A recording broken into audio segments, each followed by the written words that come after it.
Aujourd'hui, vidéo exceptionnelle demandée depuis des années. En tout cas, l'année dernière, on m'en a parlé et j'ai jamais fait. Exercice poli Louis le Grand Henri IV, numéro 1, le plus dur de tout le poli. En tout cas, c'est comme ça qu'on me l'a rapporté, le plus dur de tout le poli, préparation à la sup. Et bah écoutez, on va regarder, hein. Même si vous êtes en spé, c'est la saison de la révision d'Euro, je pense que vous pouvez regarder, l'exercice est assez technique pour que ça intéresse tout le monde. Mais voilà, les terminales, les futurs sup, ceux qui veulent faire un stage de préparation à la rentrée avec moi, juillet, août, attention, il y a les dates sur le site tayloracademy.fr qui est écrit là. Allez voir, stage ultra sympa pour entrer en sup ou pour entrer en spé, tout est possible. Tout est là, vous avez toutes les dates pour vous inscrire, c'est incroyable. Alors, on va faire, pour tous ces élèves-là, un exercice ultra intéressant. Ça va demander pas mal d'intuition et je vais essayer de regarder ça avec vous. Bah écoutez, c'est parti. La Summer Academy est de retour, tu rentres en sup, tu es stressé, tu es un terminal qui a eu 18 au bac, mais tu te demandes ce que ça vaut, eh ben tu as raison, je vais te préparer à rentrer en prépa dès cet été pour arriver serein, savoir comment bosser, ne pas se prendre la claque, se la prendre avec moi, et être sûr de pouvoir gérer ton début d'année. Si tu rentres en spé, excellent, tu rentres en spé, on va revoir toutes les bases. Tu vas te prendre de l'analyse et de l'algèbre très très complexe en deuxième année, les concours vont arriver très vite, l'idée c'est d'arriver prêt, avec aucun doute, ni sur l'analyse, ni sur l'algèbre, de sup. Tu auras toute la maîtrise de toutes les formules, méthodes, exercices classiques qu'il faut avoir retenu après un an. On va tout revoir. Tout ça, que tu rentres en sup ou tu rentres en spé, sur 30 heures extrêmement intensives basées sur la méthodologie, avec moi. Et je te laisse pour la vidéo. Alors, c'est pas évident. Vous allez voir, on va essayer de prendre du temps. J'avais déjà fait un tournage, mais en fait c'était beaucoup trop long. Donc là, je vais essayer de refaire un one-shot à peu près cohérent. Le plus dur, c'est de bien expliquer, bien détailler et d'être assez précis. On vous dit soit n indice n, le nombre d'entiers, donc le cardinal d'un ensemble, hein, de la forme n sur k, on prend la partie entière, avec k entre 1 et n. Montrez que, en gros, il y en a environ racine de n. C'est ça que ça veut dire, que nn divisé par racine n converge vers une limite. Donc disons que ça converge vers, je sais pas, 4. C'est-à-dire que nn, environ 4 racine n. En gros, nn, nombre d'entiers de cette forme-là, à peu près égal à racine de n. Mais qu'est-ce que ça veut bien dire? Bah écoutez, on va prendre quelques entiers n, on va peut-être prendre un entier n assez grand, et essayer de comprendre à quoi ça correspond. Si je prends par exemple n égale 7, donc je peux appeler, si vous voulez, en, en fait, n va être le cardinal de cet ensemble, l'ensemble, si vous voulez, de partie entière de n sur 1, n sur 2, 3 petits points, n sur n. Donc il y a toujours 1 dedans, hein, qui est ici. Donc ça, c'est en. Si je prends n égale... tiens, je vais prendre un nombre un peu balèze, je sais pas moi. Est-ce que je prends un nombre d'ailleurs dont la racine est parfaite? Bon, on verra. Je prends n égale 15, tiens, je prends juste en dessous de 16, on va voir. Alors ça donne quoi? En égale. Alors j'ai n sur... bah, je vais commencer par quoi? N sur 1, bah 15. Ensuite 15 sur 2, ça c'est 7,5, donc partie entière 7. 15 sur 3, 5, super. 15 sur 4, on approche de racine de 16. 15 sur 4, ça fait quoi? C'était 7,5. Ok, je redivise par 2, c'est genre 3,75. Ok, 3. 15 sur 5, 3. Ah, là on commence à avoir des doublons, ok. 15 sur 6. Bon, 15 sur 3, ça on connaît. 5 sur 6, 2. Ok. 15 sur 7. Ah, on est encore en dessous de 7,5, donc ça fait 2. 15 sur 8. Alors là, 15 sur 8, c'est plus petit que 2. Parce que c'est plus petit que 16 sur 8. Donc 15 sur 8, c'est 1. Et je pense que maintenant, j'ai que des 1.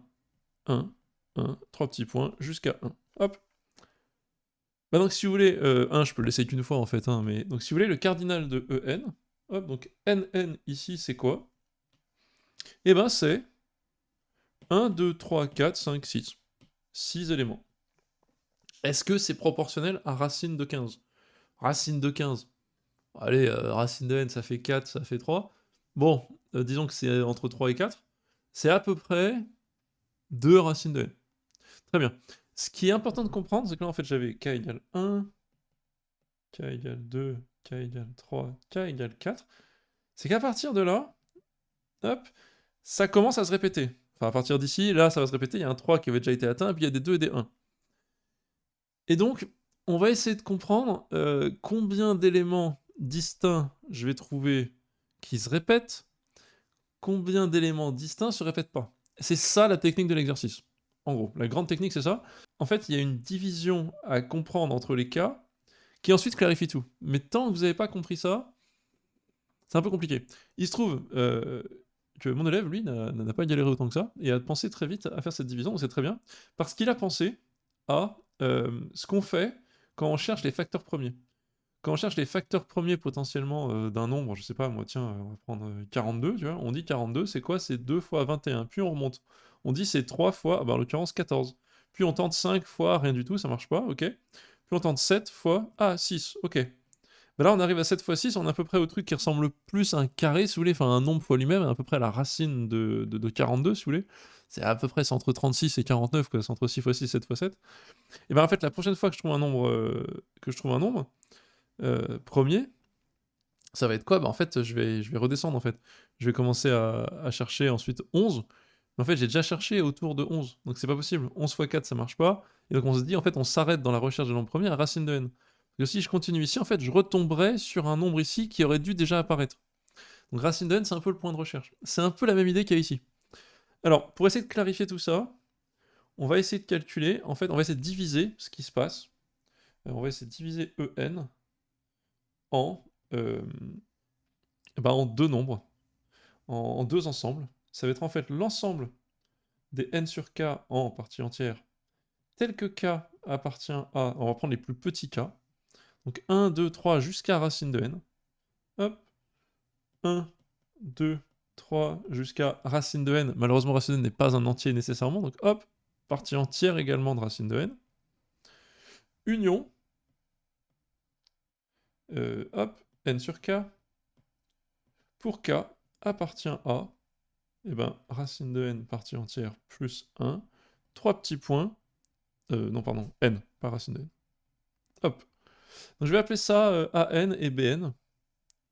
Alors on voit déjà des choses, hein, c'est que BN, il y a beaucoup plus d'éléments. Alors potentiellement ils se répètent. Il y a beaucoup plus d'éléments, en tout cas il y a beaucoup plus de valeurs de k.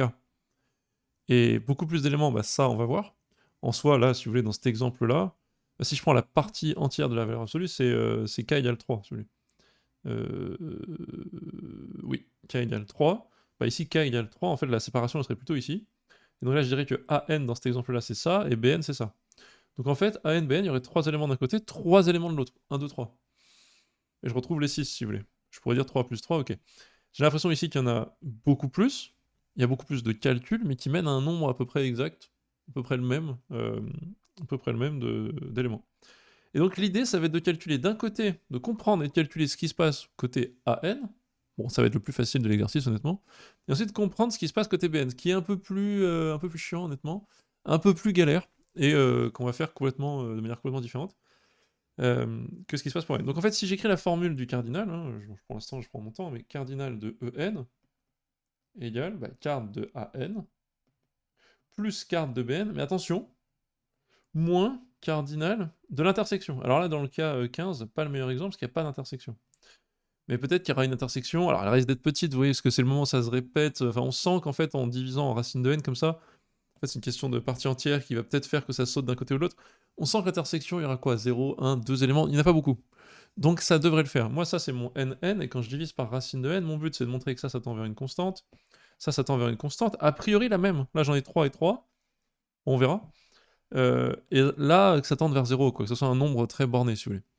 Et donc c'est ça l'intuition. Donc l'intuition, c'est qu'il se passe ça, et c'est cette décomposition en justement avant-après racine de n, comme un peu pour la recherche de nombre premier, qui va nous aider à comprendre.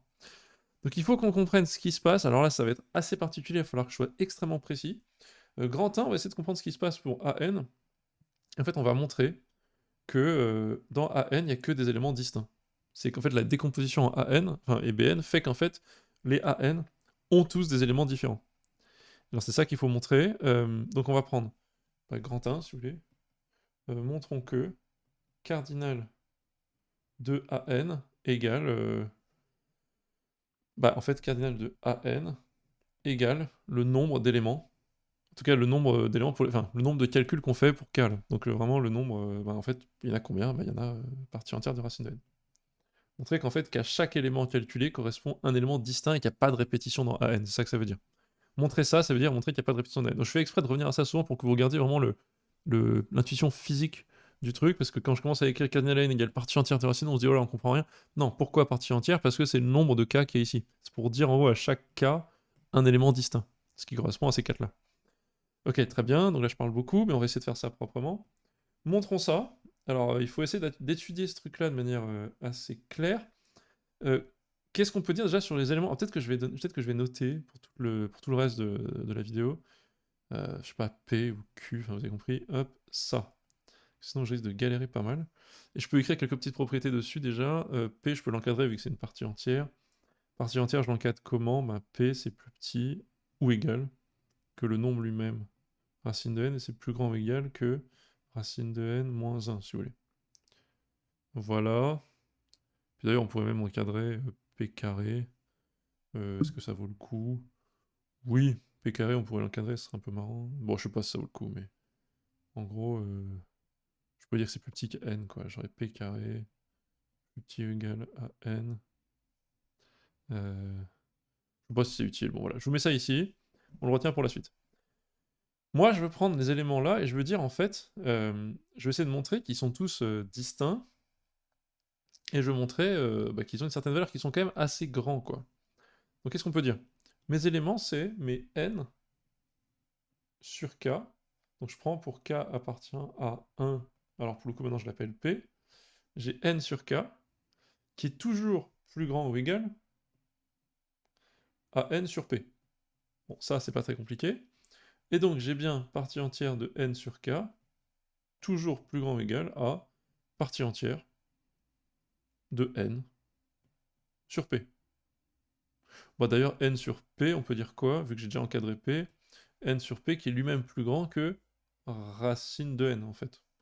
Pourquoi? Bah, parce qu'on a dit que p était plus petit que racine de n, donc n sur p, c'est plus grand ou égal à n sur racine de n égale racine de n. Et donc je peux même dire que ça, c'est en fait plus grand ou égal à la partie entière de racine de n, à p lui-même. Voilà. Donc je sais que tous mes éléments dans AN sont plus grands que P. Ce qui a l'air d'avoir du sens. Ils sont plus grands que P. La partie entière, oui. Et ils vont jusqu'à... Bah, les valeurs qu'ils prennent, en fait, ils vont jusqu'à N lui-même, forcément. Ok, c'est intéressant. Comment montrer maintenant qu'ils sont tous... Enfin, qu'ils sont tous distincts? Alors ça va être assez intéressant. Il suffit d'étudier peut-être la différence, en fait, entre eux, que je me rappelle la démonstration, comment on le fait de la manière la plus simple. Étudions la différence entre deux éléments distincts, si vous voulez. Donc si je prends par exemple K1 plus petit que K2 avec les deux qui appartiennent à 1P, si vous voulez, hop, je peux écrire que, alors je prends le plus grand des deux, n sur K1 moins n sur K2 égale. Je vais essayer de montrer qu'en fait la différence entre deux est toujours plus grande stricte que 1. Si la différence entre deux nombres est plus grande stricte que 1, ça veut dire que, si vous faites un petit dessin comme ça, hein, je prends des nombres, là j'ai... Voilà, là par exemple j'ai n sur K1 ici, n sur K1 ici. Si je prends n sur K2 qui est là, il n'est pas possible, si la distance entre les deux est plus grande que 1, que les deux aient la même partie entière. Il est impossible que la partie entière soit la même. Donc ça veut dire que si la partie entière est différente, on a des éléments de AN qui sont différents. Voilà, donc si l'écart entre les deux nombres est plus grand qu'un strict, leur partie entière ne peut pas être la même. Bon, c'est évident, mais c'est ça qu'il faut faire. Et donc ça fait n, comment on fait ça? Bah, K2 moins K1, si vous voulez, sur K1, K2. Hop, sur K1 fois K2. Bah, K2 moins K1, déjà, c'est plus grand que 1, donc ça, il n'y a pas de souci. Et K1, K2, qu'est-ce qu'on peut dire? Bah, K1, c'est plus petit que P, donc en fait, 1 sur K1, K2, si vous voulez, c'est plus grand ou égal à... Donc N, K2 moins K1, donc toujours pareil, ça pose pas de souci, sur... Et ben en fait, P carré, quoi. Sur P carré. Mais voilà, P carré, mais magnifique, c'est pour ça que j'ai fait ça tout à l'heure. Je savais qu'à un moment j'aurais peut-être besoin de ça. J'ai fait mon brouillon hier, donc je me souvenais que j'avais peut-être besoin de bien encadrer, de bien écrire les choses dès le début. Donc voilà, mon P c'est ça, et quand je l'encadre, j'ai ça. Pourquoi c'est pratique? Parce que ça, c'est donc plus grand ou égal à K2 moins K1. Parce que N sur P2 plus grand ou égal à 1. Donc K2 sur K2 moins K1, hop, et ça, bah, c'est plus grand. Bah, K2 moins K1, c'est au moins égal à 1. Bah, c'est parfait, c'est au moins égal à 1. Hop, hop, hop. K2 moins K1 au moins égal à 1, donc l'écart. Est-ce que l'écart est au moins égal à 1? Est-ce qu'il peut être égal? Est-ce que ça pose un problème que ce soit égal à 1? Non, ça pose aucun problème, parce que si l'écart égale à 1, oui, c'est OK. Ça veut dire que potentiellement, si les nombres, c'est déjà des entiers, je prends la partie entière de 3, c'est 3, la partie entière de 4 qui est plus loin de 1, c'est 4. Oui, c'est bon. Plus grand ou égal à 1, donc, bah, c'est fini pour cette partie-là. J'ai bien démontré que chacun des éléments, bah, c'est intéressant, deux choses, chacun des éléments de A est plus grand que P lui-même. Donc j'ai montré un résultat ici. Et ensuite, j'ai montré deuxième résultat, donc 1 dans AN, tout élément est plus grand que P. C'est un peu une description, si vous voulez, est plus grand ou égal à P. Bon, c'est une description des éléments. Et 2, chaque élément est différent. Est différent. Chaque élément, si vous voulez, hop, chaque calcul nous donne, quand on calcule ça, n sur k est différent. Et donc, ça donne que cardinal à n égale, bah, vu qu'ils sont tous différents et que j'en fais P des calculs, si vous voulez, j'en fais P égale ça, bah, j'ai bien cardinal de AN égale, hop, partie entière, qu'est-ce que je fais avec le A? Partie entière de racine de N égale P. Donc vous comprenez l'idée, c'est pas trop compliqué de le montrer au final pour cet ensemble-là. Je me rends compte qu'ils sont tous plus grands que P, c'était plus histoire de décrire rapidement, mais surtout la démonstration un peu clé, c'est ça. C'est l'idée que, bah écoute, j'en ai deux distincts, enfin quand j'en prends deux distincts, j'ai toujours une différence d'au moins 1. C'est génial, on a géré petit a. Alors, petit 2, étudier cardinal de Bn. Alors, cardinal de Bn, c'est moins facile, parce qu'en fait, vous voyez que il y a beaucoup d'éléments, il y a beaucoup de calculs à faire, parce qu'il y a beaucoup de répétitions. On sent qu'il va y avoir beaucoup de répétitions. Ce que je peux faire en premier, c'est essayer d'analyser rapidement les éléments, comme j'ai fait ici. À quoi ressemblent les éléments qui sont dans Bn? Bah, on sent qu'ils vont être petits, on a compris en fait. On a compris qu'ils seraient plus petits que ceux-là. Donc en fait, ils sont très petits, donc potentiellement, j'essaie de montrer rapidement qu'ils sont plus petits que P. Et ça risque d'être plus petit ou égal. Mais typiquement, là, elle est où la séparation? Ah non, la séparation ici, elle se faisait ici, d'accord. Mais c'est pas impossible que je retrouve en fait le P de chaque côté. Enfin, on sent qu'ils sont plus petits que P. S'il y a une répétition au niveau de P, ils pourraient être de chaque côté. Mais en gros, ils sont plus petits. Donc ça, on va le montrer rapido. Donc, petit 1, les éléments de P. Les éléments de Bn, pardon. Les éléments de Bn, comment je peux les regarder? Moi, j'ai, quel que soit K, appartient à P plus 1, donc c'est la partie entière de racine de n, mais je l'écris plus, 3 petits points n, et ben je peux dire que n sur k, bah, je peux l'encadrer sans trop de problème, quoi. N sur k, alors moi je vais montrer que c'est plus petit que quelque chose. Oui, je vais montrer que c'est plus petit, enfin c'est l'intuition qu'en fait ils sont plus petits que celui du milieu, quoi, si vous voulez, enfin que la valeur ici. Donc n sur k est plus petit que quoi? Bah plus petit ou égal à n sur p plus 1. Ok. Alors est-ce que n et p plus 1, je peux dire des trucs? Oui, je peux peut-être dire un truc du genre n sur k plus petit que n sur p plus 1.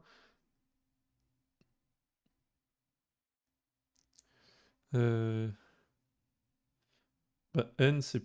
Ouais, alors j'ai du p plus 1, du p plus 1. P c'est quoi? P c'est plus... attendez. P plus petit racine de n. Donc ça, je peux dire que c'est plus petit que n sur... Non, qu'est-ce que je raconte? Non, c'est pas bon. Comment je fais ça? N sur p plus 1. Attendez. Est-ce que je peux dire que ça... Mais n, c'est racine de n au carré, en fait. Et donc, est-ce que je peux pas gruger avec ça? Ta,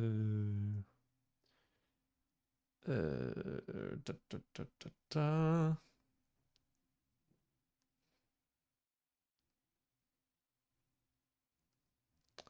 Oui, non, je peux dire que P plus 1, je le vois ici, P plus 1, plus grand que racine de n. Moi, j'ai ça. Moi, j'ai P plus 1 plus grand que racine de n. P plus 1 plus grand que racine de n. Donc 1 sur P plus 1 plus petit que 1 sur racine de n. Ah, c'est bien ça. P plus 1 plus grand que racine de n, parce que c'est la définition ici de la partie entière. Ah, bah, c'est ça que je voulais. Je me disais que je pouvais l'encadrer facilement. Tu vois, il faut pas se perdre. Hein. Il y a beaucoup de trucs comme ça auxquels il faut penser. N sur P plus 1 est donc plus petit que racine de n. Bah c'est fini en fait. Plus petit strict en plus. Génial. Plus petit que racine de n. Et donc, partie entière, n sur k, bah pour le coup, plus petit ou égal à partie entière racine de n. Il peut être plus petit strict, mais la partie entière va les remettre ensemble. Et égale P. Génial. Donc les éléments de Bn sont tous entropiens. Enfin, j'ai bien montré que tous les éléments de Bn appartiennent bien à... Bah, ils peuvent être égaux à 1, il y aura 1 de toute façon dedans. Et donc j'ai bien Bn qui est inclus dans 1, 2... Enfin, c'est pour dire qu'ils sont tous plus petits que P, quoi, vous avez compris. Plus petits ou égaux à P. Génial. Bah, ça, c'est une partie facile de la démonstration. Maintenant, la partie clé, comprendre cardinal de Bn. Alors, c'est pas très clair comme ça, mais ce que je veux dire, c'est on va essayer de comprendre, si je les écris, on va essayer de comprendre ce qui se passe. Moi, ce que je comprends quand j'écris Bn, c'est que j'ai en fait partie entière de n sur P plus 1, hop, partie entière de n sur P plus 2, hop, 3 petits points, jusqu'à partie entière de n sur n moins 1, et 1. Voilà. Et donc en fait, ce que je veux faire, c'est compter le nombre d'éléments et vérifier, en fait, un truc très intuitif qu'on voit ici, que, en gros, tout ce que je peux faire, c'est soit stagner, soit descendre de un niveau.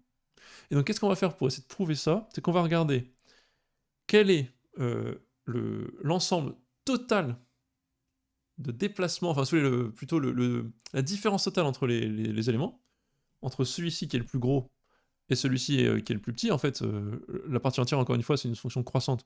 Donc vu que ça, c'est le plus grand et celui-là le plus petit, on peut dire que tout ça, ça décroît.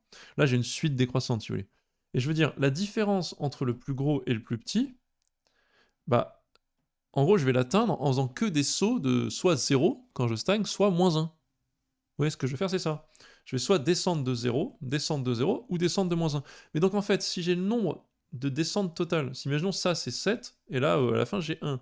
Bah, je comprends que j'ai une descente, j'ai moins 6, si vous voulez. J'ai eu 6 descentes. Bah, j'ai fait moins 1, moins 1, moins 1, 6 fois. Potentiellement, il y a eu 6 fois moins 1, il y a eu 6 fois moins 1, et 12 fois 0, si vous voulez.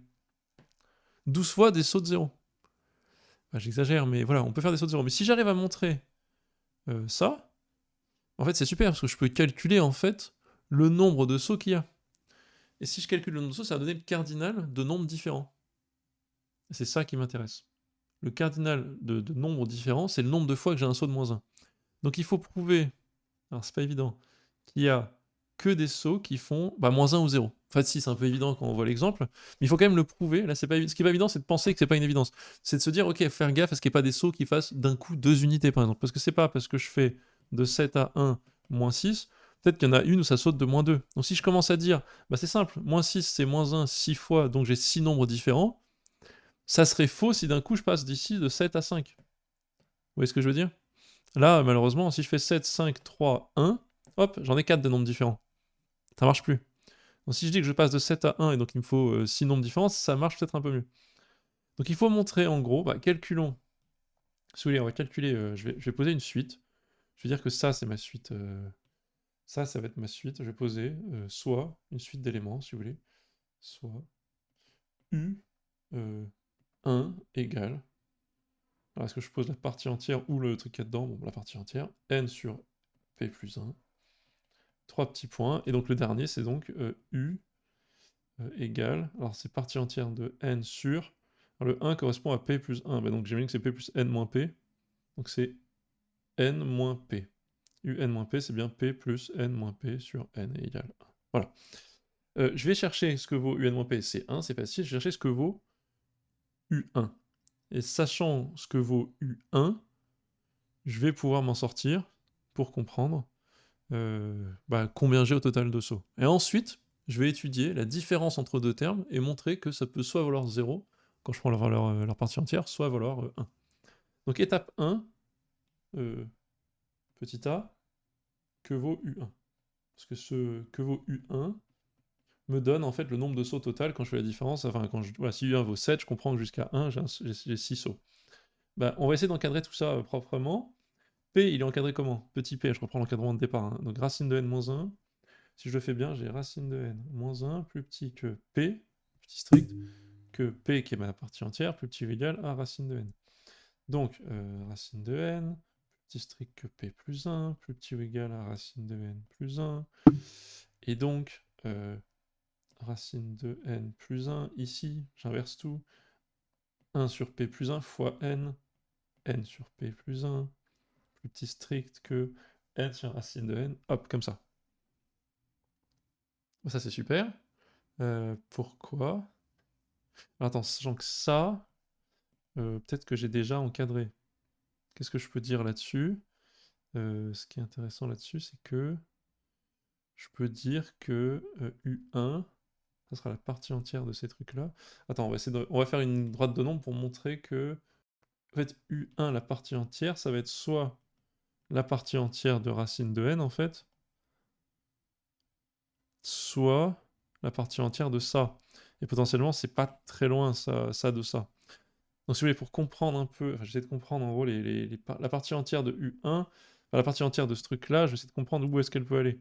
Donc moi j'ai racine de n qui est là, j'ai n sur racine de n plus 1 qui est là, et je vais essayer de comprendre ce qu'il y a entre racine de n moins n sur racine de n plus 1. Je vais voir l'écart entre les deux. En fait, l'écart entre deux nombres, c'est vachement important dans cet exo, hein. Donc ça, si je mets tout au même dénominateur, ça fait quoi? Ça fait ça fait racine de n fois racine de n. Donc n moins n, ça dégage racine de n sur racine de n plus 1. Ah! Plus petit que 1 strict. Génial. Si je me suis pas trompé, attendez, je mets tout au même dénominateur, ça fait racine de n fois racine de n, ça fait n plus racine de n moins n. Racine de n sur ça. Génial, c'est plus petit strict que 1, c'est compris entre 0 et 1. Donc l'écart entre ces deux-là est tout petit. L'écart entre ces deux-là étant tout petit, qu'est-ce qui peut se passer? Bah si c'est clair, voilà. Vu que l'écart est plus petit que 1, il est possible néanmoins qu'il y ait un entier entre les deux. Donc imaginons, il y a plusieurs cas, que ça soit racine de n comme ça. Hop.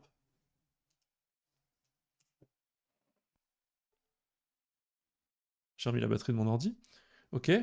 Potentiellement, vu que les deux sont plus petits que 1, j'ai le choix. J'ai soit racine de n qui est ici, soit, enfin là pour la partie entière, soit racine de n qui est ici.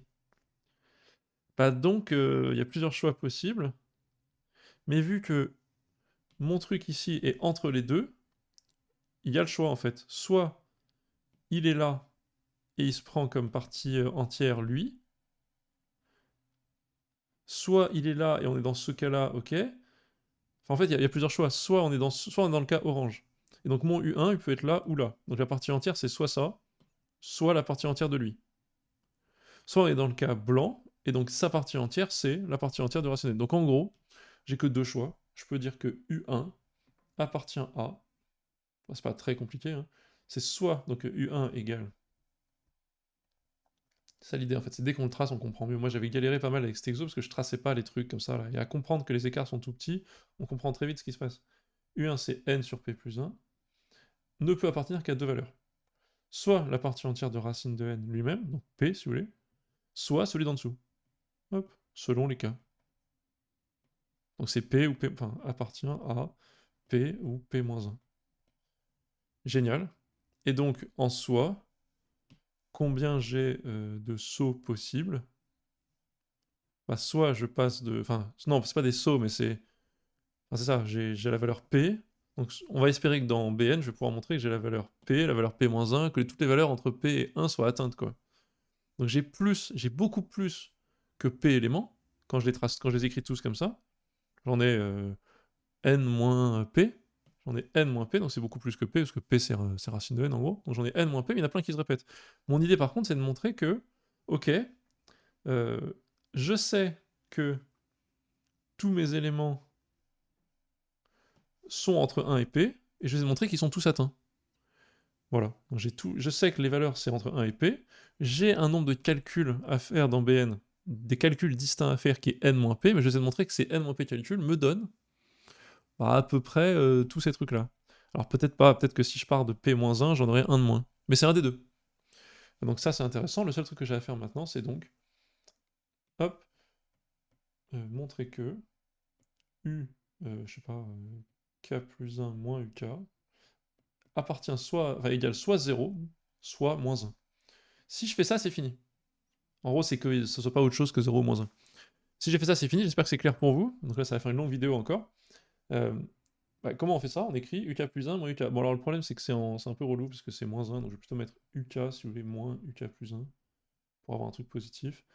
Si je fais UK moins UK plus 1, j'ai quoi? Bah, j'ai oublié. UK, c'est quoi? Ah oui, c'est... bah, c'est donc... Ah bah, je vais pas utiliser UK moins UK plus 1, c'est relou. Je vais plutôt utiliser les nombres eux-mêmes. Et après, on verra l'écart et on pourra conclure sur la partie entière. Oui, j'utilise... Faut être astucieux, c'est très précis, encore une fois, mais il faut utiliser ça. Donc, UK, c'est N, P plus K. Donc, j'utilise N sur P plus K. Hop. Donc, je vais faire UK moins UK plus 1, puis on mettra un signe moins si on veut à la fin. Moins N sur P plus K plus 1. Yes. Égal. Alors, comment on fait ça? N facteur de... Bon, en fait, j'ai un 1 sur K moins 1 sur K plus 1. Enfin, ça, on connaît. Ça fait 1 sur KK plus 1. Donc, ça fait 1 sur P plus K. Hop. P plus... Qu'est-ce que je fais? Hop, P plus K plus 1. Oui. D'accord. Donc, j'ai ça. Et comment est-ce que je peux justifier ce truc-là? Bah, K, il est entre quoi et quoi? K, moi, ce que je montrais, c'est quoi? C'est que c'est très petit, ce truc-là. Je vais montrer que c'est très petit, donc c'est positif. Ça, je le sais. Je vais montrer que c'est soit égal à 0, soit égal à 1, vu que j'ai pris dans l'autre sens. Donc tout ce que j'ai à montrer, c'est à dire que c'est plus petit que quelque chose. Or P, non, pardon. Or K, plus grand ou égal à 1, dans mon exemple. Donc K plus petit que... Oui, voilà. Donc tout ça, plus petit ou égal à N sur... Bah, P plus 1, P plus 2. Hop. Or, N sur P plus 1, j'ai déjà fait tout à l'heure. N sur P plus 1, j'ai déjà comparé, je sais plus comment. N sur P plus 1, plus petit que racine de N. Génial. Plus petit que... Strict, d'ailleurs, génial. Racine de N. Sur P plus 2. Ouais, ok, mais donc P plus 2, je peux aussi le gérer, non? Enfin, P plus 2, c'est plus grand. Bah, je peux dire que c'est plus petit que... Sinon, je peux dire que c'est plus petit strict que N sur P plus 1 au carré. Oui, voilà, c'est plus simple. N sur P plus 1 fois P plus 1, parce que P plus 2, c'est plus grand que P plus 1. Or, racine de N, c'est plus petit que P plus 1. Donc, quand je mets tout au carré, N plus petit que P plus 1 au carré, plus petit strict que 1. Enfin, non, pas égal à 1, pardon. Plus petit strict que 1. Et voilà, en fait là l'exercice est fini. Donc je vais faire un petit bilan pour bien recap tout ce qu'il faut. Mais l'exercice est fini parce que j'ai montré que, en fait... Ah, attends, plus petit... Ah oui, c'est bon, c'est bon, c'est bon. J'allais dire pourquoi c'est plus petit strict que 1, c'est-à-dire que ça ne veut pas être égal à 1, mais si, vu que j'ai deux nombres qui sont toujours, dont la différence est toujours comprise strictement pour tous deux nombres successifs de Bn, la différence est strictement comprise entre 0 et 1, magnifique, je peux en conclure que leur... Qu'est-ce que j'ai écrit avec UK? C'est pas UK justement. J'ai utilisé ça, j'ai fait une petite erreur. C'était pas UK, c'était les trucs qu'il y a dedans. J'ai deux nombres dont la différence est strictement plus petite que 1, donc leur partie entière. Hop, donc n sur p plus k moins n sur p plus k plus 1, leur partie entière. La différence est soit c'est la même, soit c'est 1. Et donc là c'est magnifique, je vous fais un petit bilan. On a montré que tous les éléments de Bn, en gros ça se balade entre soit p jusqu'à 1, soit p-1 jusqu'à 1.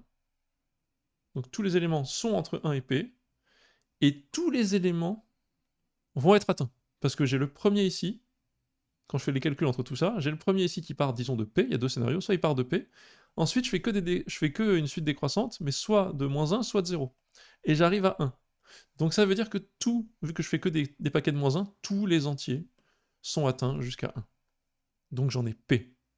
Ou bien, si U1 vaut en fait P-1, ce qui est le deuxième cas, on dit qu'U1 pouvait être égal au 2, il est où U1? Il est ici. Si U1 vaut P-1, et ben j'ai tous les entiers entre P-1 et 1 qui sont atteints. Donc ça c'est génial. Donc je peux dire déjà que si U1, bah plutôt, comme U1 appartient à P, P-1, Bn égale 1 P-1, ou Bn égale 1 P. Et donc, card de Bn appartient à... C'est soit P, soit P-1. Et donc, génial, et AN inter BN égale, bah, soit il n'y a rien du tout qui est commun, parce que bah, BN, tous les éléments de AN sont au-dessus de P. Donc soit c'est truc, ou AN inter BN égale P. Et donc c'est fini. NN égale card de AN plus card de BN moins card de AN inter BN. Et bien donc je peux dire NN.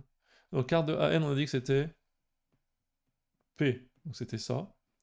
Lui c'est, bah soit, en fait il appartient à racine, bah c'est soit ça ou ça. Et lui c'est soit 0, soit 1, si vous voulez. Et donc je peux encadrer tout ça. Je peux dire que NN c'est plus petit ou égal à 2 parties entières de racine de n moins 0, est plus grand ou égal à 2 parties entières de racine de n, donc dans ce cas-là, moins 1, 2. Ah non, pardon. 2, ça, moins 1, donc moins 2. 2 parties entières de racine de n moins 2.